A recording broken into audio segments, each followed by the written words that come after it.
इस वीडियो को लाइक करें, हमारे चैनल होप फॉर दिव्यांजन को सब्सक्राइब करें और इस बेल आइकन को दबाइए। हेलो दोस्तों, मैं अन्नपूर्णा आप सबका स्वागत करती हूँ हमारे चैनल होप फॉर दिव्यांगजन में। आज मैं आप सबके लिए लाई हूँ भारत के दिव्यांग रत्न सीरीज 5। आज हम जानेंगे श्रीकांत बोला की लाइफ के बारे में। भगवान इस रंग बिरंगी दुनिया में लाए तो जरूर, लेकिन इनकी आंखों को रोशनी देना भूल गए, जिनसे वो इस रंग बिरंगी दुनिया को देख पाता। इनकी जिंदगी कभी आसान नहीं रही। जन्म से ही निराशा के काले बादल इनके जीवन में छाए रहे। दृष्टिहीनता के कारण बचपन से ही इन्हें समाज में भेदभाव का शिकार होना पड़ा। हम बात कर रहे हैं आंध्र प्रदेश में जन्मे श्रीकांत बोला की, जिन्होंने दृष्टिहीन होने के बावजूद हैदराबाद में वॉलेंट इंडस्ट्री नाम की एक मशहूर कंपनी खड़ी की। इस कंपनी का मुख्य उद्देश्य अशिक्षित और अपंग लोगों को रोजगार देना और उपभोक्ताओं के पर्यावरण के अनुकूल पैकेजिंग सॉल्यूशन प्रदान करना। श्रीकांत बोला का जन्म आंध्र प्रदेश के एक ऐसे निर्धन किसान परिवार में हुआ जो सालाना 20,000 से भी कम कमाते थे।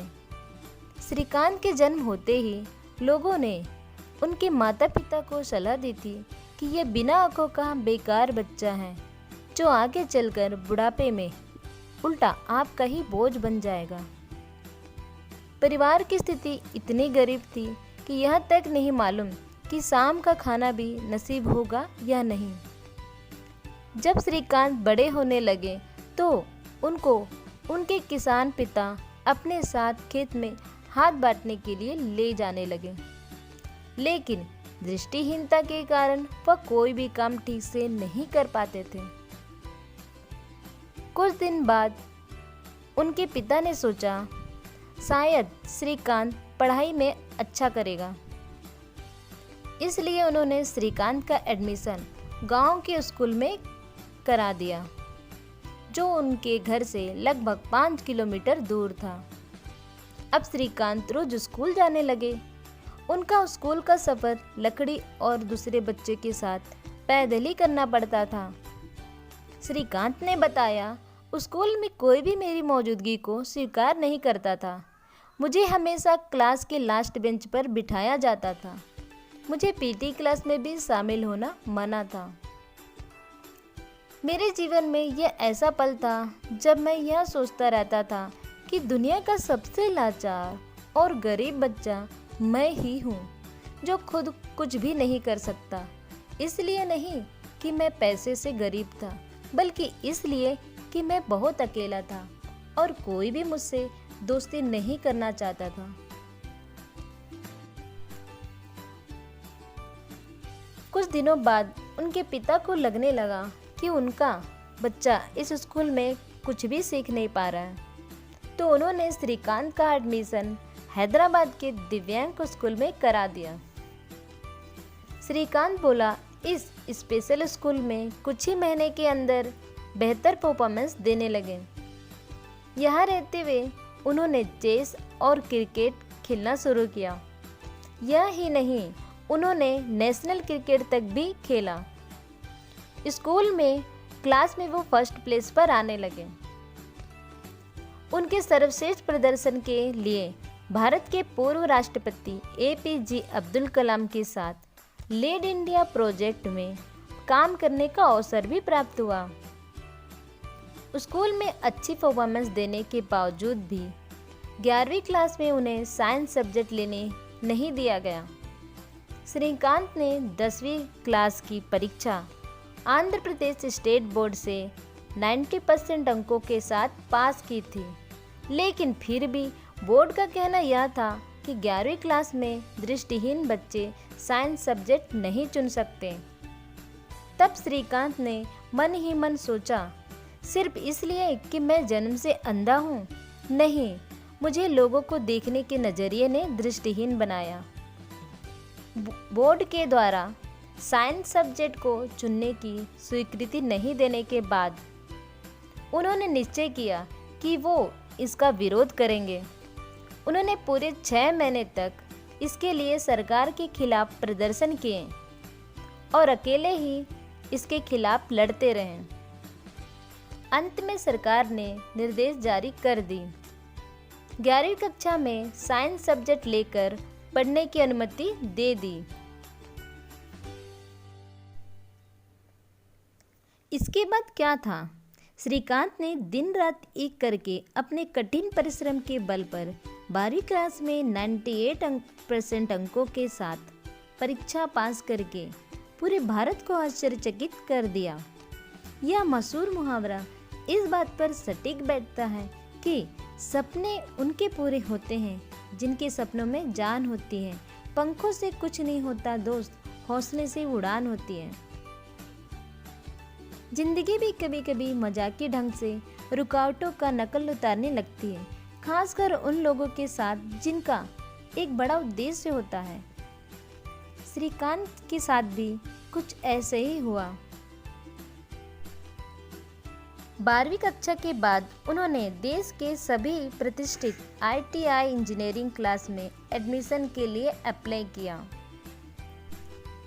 लेकिन दृष्टिहीनता के कारण सभी ने इनकी एडमिशन को रिजेक्ट कर दिया। इसके बाद श्रीकांत ने ध्यानपूर्वक इंटरनेट के माध्यम से यह पता लगाने के प्रयास किया क्या इनके जैसे लड़कों के लिए कोई इंजीनियरिंग प्रोग्राम उपलब्ध है या नहीं। उन्हें अमेरिका के कुछ कॉलेजेस का पता चला जहां उन्होंने एडमिशन के लिए अप्लाई किया, जिसमें से 4 अमेरिकन कॉलेज इनके आवेदन को स्वीकार कर लिया। उन्होंने MIT कॉलेज को चुना। उस कॉलेज के हिस्ट्री पढ़ने वाले पहले इंटरनेशनल ब्लाइंड स्टूडेंट बन गए। शुरू में वहाँ भी दिक्कतों का सामना करना पड़ा, लेकिन धीरे धीरे उनके प्रदर्शन में सुधार होने लगी। जब उनकी ग्रेजुएशन की पढ़ाई पूरी हो गई तो वहाँ के अमेरिका के सुनहरे भविष्य को छोड़कर यहाँ भारत लौट आए। यहाँ आकर उन्होंने शारीरिक रूप से कमज़ोर लोगों के लिए एक सेवा शुरू की, जिससे उनको प्रोत्साहन और मदद दी जा सके और सबसे बड़ी बात सम्मानजनक स्थान दिलाया जा सके। श्रीकांत ने लगभग 3000 लोगों को मदद की, लेकिन उन्हें महसूस हुआ कि वो लोग अपनी सामान्य जिंदगी तो जी लेंगे, लेकिन अपनी रोजी ज़रूरतों के लिए किस पर आश्रित रहेंगे और इनकी रोजगार का क्या होगा। उन्होंने वॉलंट इंडस्ट्री की स्थापना की, जो लगभग 200 से ज़्यादा दिव्यांगों को रोजगार प्रदान कर उन्हें सम्मानजनक जीवन जीने का अवसर प्रदान कर रही है। श्रीकांत ने यह कार्य करके उन सभी बातों को झुठला दिया जिनको समाज एक दृष्टिहीन व्यक्ति द्वारा किए जाने को महज कल्पना मानता है। श्रीकांत की वॉलंट इंडस्ट्री में सभी कर्मचारी ब्लाइंड नहीं हैं, लेकिन यहाँ दिव्यांगों को रोजगार मिल जाता है। इनकी कंपनी का सालाना टर्नओवर 50 करोड़ से भी ज़्यादा है।